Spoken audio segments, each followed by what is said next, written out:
All right, welcome to Guerrilla Discipleship. My name's Kevin Baker. I'm Tim. We are back again talking about evangelism or discipleship.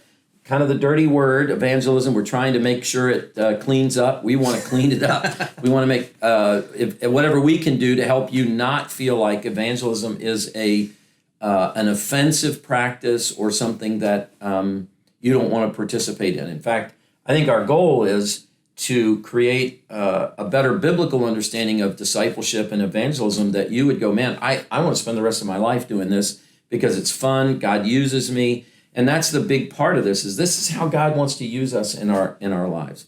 So Tim and I were just talking about this segment. We were talking about what we wanted to say. And I was saying, in trying to describe what my thoughts were for Tim, that really what we want is to just talk about how do you start a relationship with someone? How do you start a conversation with someone as opposed to walking up? I think the typical evangelism thing is, I've got stuff I need you to know. I need to tell you something about Jesus. And instead of that, to let the conversation flow and to see how spiritual truth is going to work into that.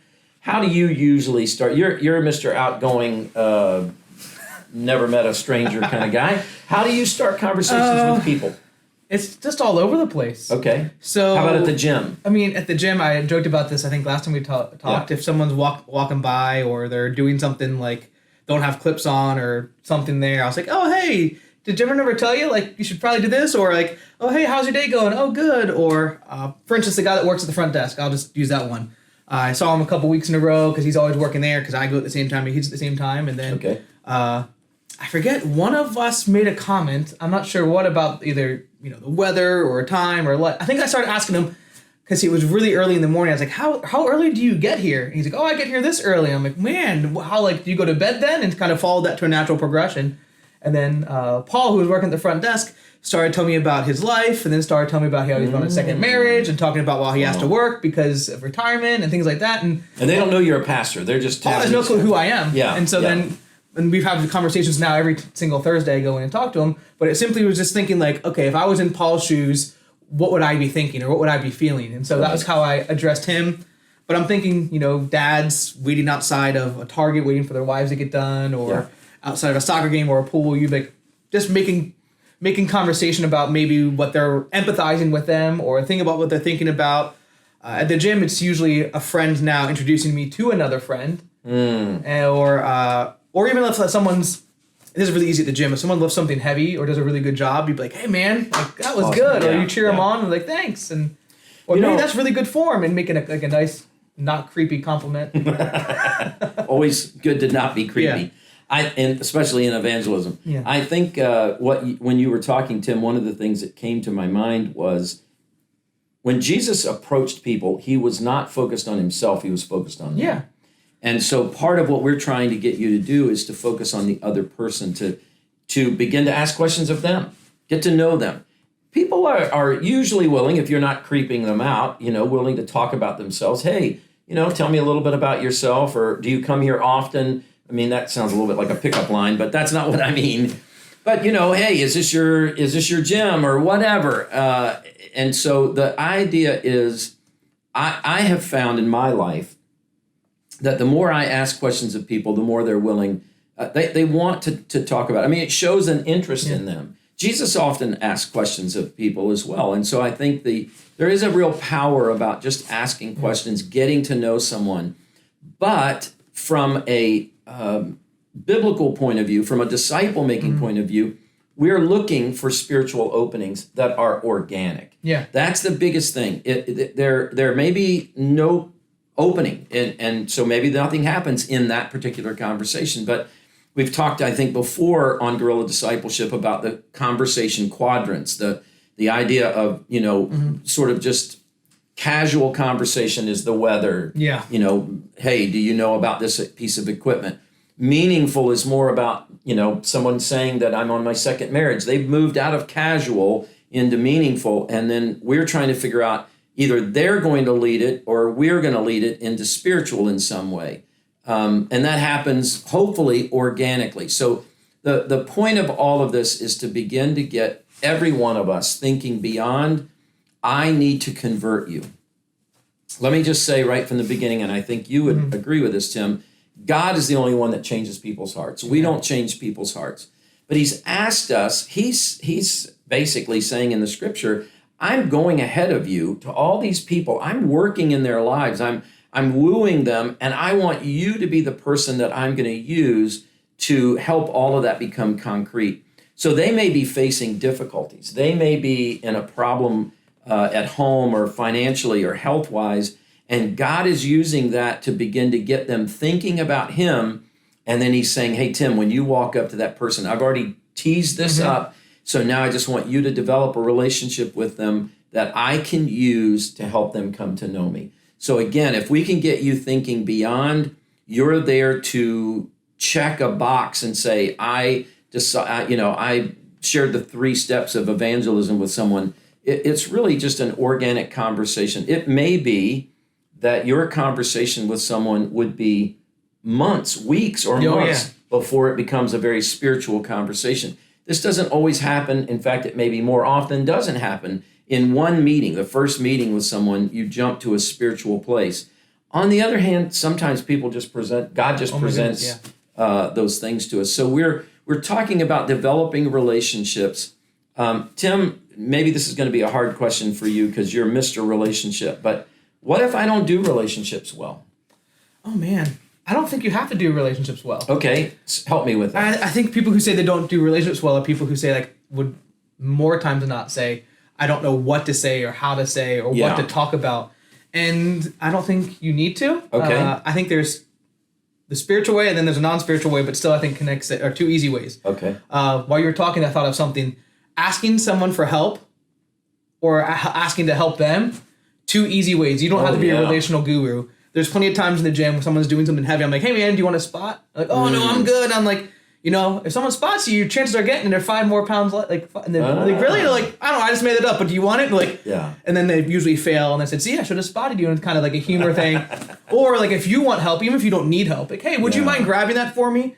I find that that's actually even better than offering your help because then puts us in the needy place. It puts us in the needy place, and people more times than not, especially when you ask most strangers, they want to do something simple and easy. Yeah. And then that's an easy way to create a relationship. So I think that's kind of, you don't have to be good at relationships if you just are needy in a good way. Yeah, I mean that's a good one. But the truth is we don't, and I think maybe this is part of what we're fighting against. We don't do that in our culture. I'm kind of cued into now if I'm walking through a shopping center parking lot or a grocery store parking lot and I see someone with heavy stuff. I know I was at a Home Depot recently parking lot and I was just walking by and I didn't even see the guy, but I came around his car. He saw me before I saw him and he said, hey, would you mind helping me lift this in? I have had just had surgery and I can't lift this. But I'm constantly on the sort of prowl for, is there someone that maybe I could just offer, maybe an older person that maybe they're got a big thing of water or soda or something. I can tell you the best spiritual conversations I've had in the past 4 to 6 weeks have been when someone offered to help me. Wow. And they just came to you? Well, they came to me, or where they could see I was struggling, or I even asked for help for something. And those are where it really, for whatever reason, when you're in the position of need, it opens up so much more. That's so true. when I'm carrying my son or I'm trying to push a grocery cart, that's when people are most willing to help. And so it's like, all right, well, this is That's good. So Jesus did that with the woman at the well. Yeah. I'm thirsty. Can I get it? Would you give me a drink of water? Which was really weird because he was the man, he was a Jewish man in that situation, but it put him at the powerless or the more powerless place. So again, I think that's uncomfortable for us. One of the things we've got to wrestle with as we're trying to be used of God in disciple making and helping people to know God is we always want to be in control. I want to know everything. I don't want to ever have an uncomfortable situation, but we're there to make them comfortable. Our goal would be, I don't want to make you uncomfortable. And so by needing help, I am putting them in the power position. The second way is prayer. I know that sounds like a cop-out. Oh, we're going to talk about that a lot in the next session, but go ahead. We'll go into a little bit, but if you're going to a place, you're going to interact with people that maybe you've met once before, or you barely know their name, or you're trying to build up courage to have a conversation with them. Honestly, if you pray before you go and do it, and ask God, just make it awesome, or help me to say the words I need to say, or help me not to say the words I don't need to say, and just wash it in prayer, I found out more than half of the time the person will end up coming to me. Wow. And I don't even have to even instigate it. So you're saying prayer works? Yeah, or prayer it changes things. or in the conversation, you're like, all right, God, I want to go spiritual, but I don't know how to do it. And you'll ask someone a question, they'll come up and ask you a question, and then 2 seconds in, they're like, man, I had a rough week. My daughter's really sick with something. I just don't know what to do. And you're like, oh my goodness, I can offer prayer. Yeah. There's these, God, the prayer really changes you, and it changes them, and it changes something in the spiritual realm. It's amazing. I've even been praying for someone, and I walk into the gym, and they're like, Tim, come here, I got a question for you. And then it was a spiritual question. Wow. And I was like, I wasn't even expecting to see you here today. So that's good. Yeah. That's good. And I think what I would say is this is something our culture is not practicing well. Mm-hmm. Just interacting with strangers. We don't tend to interact with strangers. Right. And I don't know exactly why that is, but I think that what God's inviting us to do, this is really kind of going to sound so simple, you're going to laugh, but he's inviting us to be more friendly as we become disciple makers, that it's impossible or very difficult to be a disciple maker that's effective and be an unfriendly, self-focused, I'm just all about my own agenda kind of person. Yeah. I mean, the very nature of disciple making is I'm thinking about the people around me. One of the things that we do, again, we're going to talk a lot about prayer next time, but one of the things that we do is we're training people in disciple making, as you know, Tim, is we invite them into a whole hour, 1 week. Just go out and notice all the people who are far from God around you. Now, how do you know if people are far from God? You don't. Really, what we're asking is just be around people in circumstances, in the marketplace, in the grocery store, and start observing people. I remember when I went to seminary, the first time I went to seminary, I had to go twice, but the first time I went to seminary, we had a great guy. He's a former missionary in Afghanistan who taught missions at the campus. And he memorized every single student's face and name. He could come up to you and you'd never met him before, and he would know who you were, and he would know your family. In fact, he taught a class in personal evangelism, and our final exam was this. You had to memorize the whole student body directory. We had a picture directory. Now it's about 600 students. Not a big group, but 600 students. You had to memorize all their names and faces, and the final exam was he would give you basically 10 random pictures from that directory, and you had to put their name down. And he said, I remember him saying, I watch here all these students who are training to be missionaries and pastors walk around campus, and they're so self-absorbed, they never say hi to each other. So part of what I think we're trying to help all of us recognize is we become so relationally secluded from one another that you don't have to be as outgoing and extroverted as Tim is to just be friendly, just to say hi. If you see someone in need, or if you, as Tim said, if you're a person in need, if you're struggling, maybe you're at Home Depot and you're by yourself and you got 15 bags of mulch or something that's too heavy, one big thing. Say to someone, hey, would you mind helping me? If they say no, they say no. But chances are they're going to say yes. Chances are they're going to be willing to help you. And that allows for a conversation. That allows for a spiritual conversation. I don't know if I shared this. It just keeps pressing on me, Tim. So I don't know if I shared this last time we were together. But so if I did, just remind me. But basically, I was out and I was at a restaurant, and I tell you about the story about asking the waiter to pray for me, and he didn't want me to pray for him? I don't think you told this one. No, you told a different restaurant story. So it was kind of a crazy story. I did what I normally do. Hey, I'm about to pray for the food. Can I pray for you? And he said, I don't know, and walked off. I said, was there anything I can pray for you for? And he just walked off. Now, I felt rejected. I really did. I felt like, man, that was kind of curt, almost. He wasn't mean, and yet it wasn't gracious to me. And it was a kind of behavior that you might say, well, it's going to reflect in your tip now. But I didn't do that. But so I went ahead and prayed for him. Yeah. I just went ahead and said, I had already gotten his name because he had given me his name. And I prayed for him. And then at the end of the time... you shared this one last week. Did I share this? Okay. It just amazed me that he came back and said...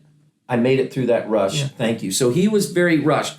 My point on sharing that is, you know what? We don't know the circumstances under which people are in. They may be stressing about something. So don't take every not generous comment as a rejection. But it is easy to feel that rejection. Yeah. But we're putting ourselves forward. We're allowing ourselves. Isn't this what the Bible says? Isn't that what Jesus said? That if we follow him, we're going to feel rejection. And so it's not going to kill us, right? It doesn't kill us to feel like somebody didn't want to talk to us. It's not going to kill us to ask someone for help and they go, I don't have time. It really, but I think you're going to be surprised at how easy it is to engage with people if you do it in a.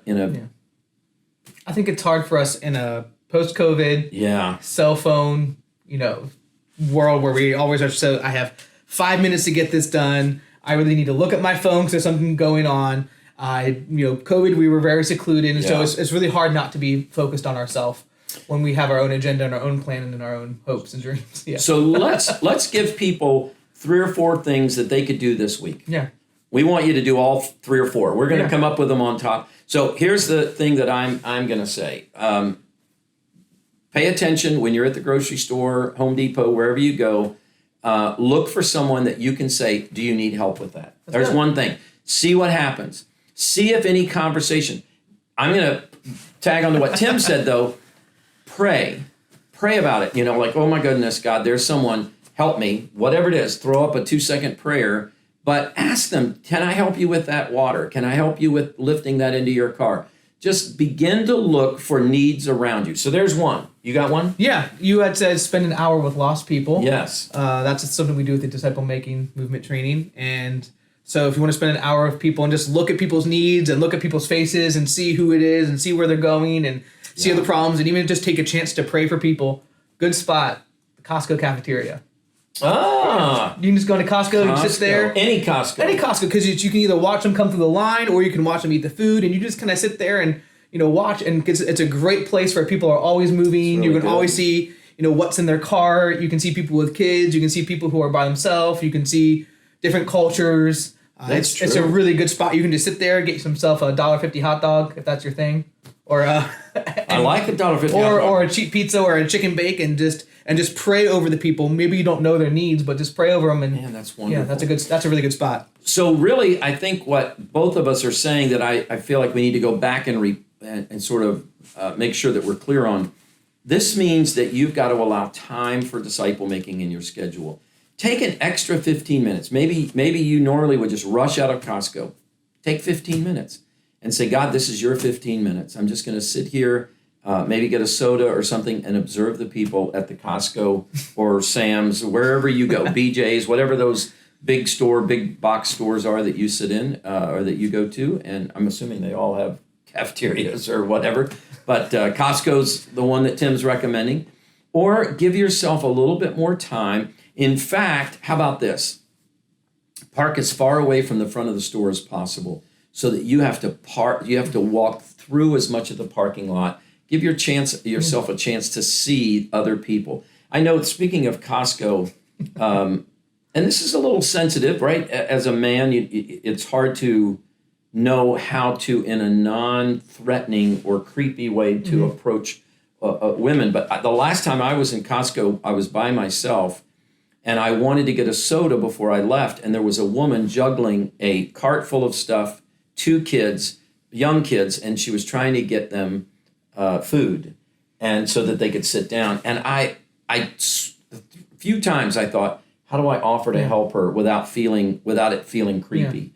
Yeah. So here's what I would like, as we're trying to give you some ideas. Hey, moms, if there are things that you can help us with so that we can pass it on. I can tell you the one thing not to do. Okay, Don't say, hey, can I hold your kid for you? Oh, yeah, I would never say that. I would definitely never say that. Or take your cart, but hey, can I help carry your food? It's like, well, you're not going to steal my food in the cart or this. So worst case scenario is this guy walks away with my drink. What I usually do is to just say, is there any way I can help you?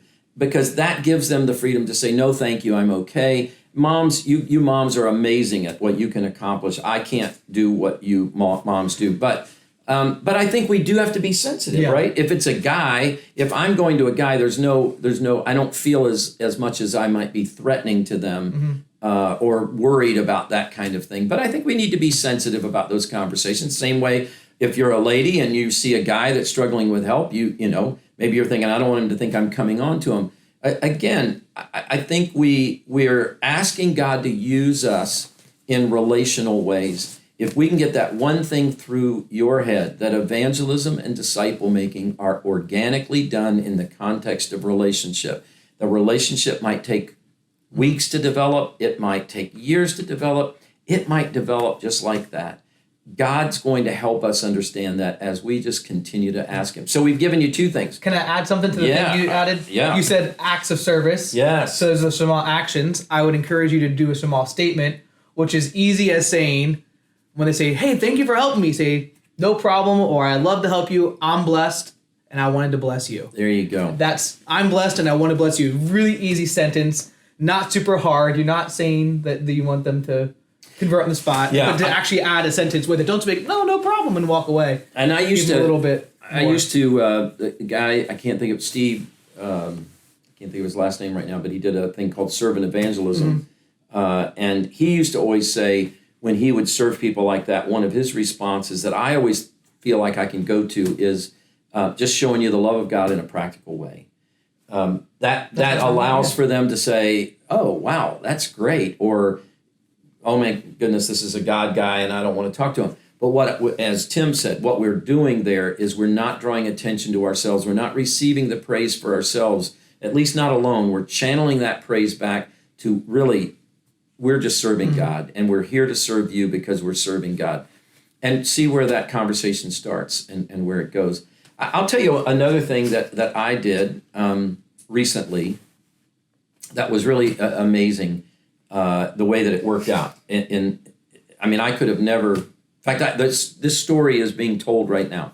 Went out to dinner with my kids, and I saw a group of people. Hope I didn't say this story. You're not in the Guerrilla Discipleship. You said someplace else. Did I really? Saw a bunch of people praying.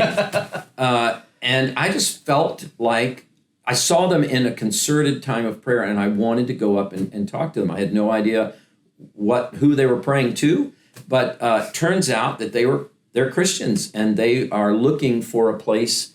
They feel like God wants them to plant a church. Here's what happened by just me going up and talking with them. They felt like, and I was a Christian once we got to that place. I said, yeah, I'm a follower of Jesus too. It just confirmed for them that God was with them. They felt like, oh my gosh, it was almost like I was an angel sent from the Lord, because I didn't just let them pray, watch them, and go off. I went up and just organically, conversationally said, wow, good to know you, whatever kind of thing. So you never know how God's going to use our willingness to serve him and to be interacting with people to bless them in all kinds of ways. So we've given you two. Do we have one more? Anything else? I think those are two, because you have to add the prayer and. There you go. Costco, cafeteria, or any of those or wherever you eat. If you go out to eat, just watch what's happening. And if there's someone there that maybe could use some help, offer to help them. And then same thing, walking out of a grocery store, walking out of Home Depot or whatever, any store. Just be mindful in the parking lot of someone who might be struggling to figure this out.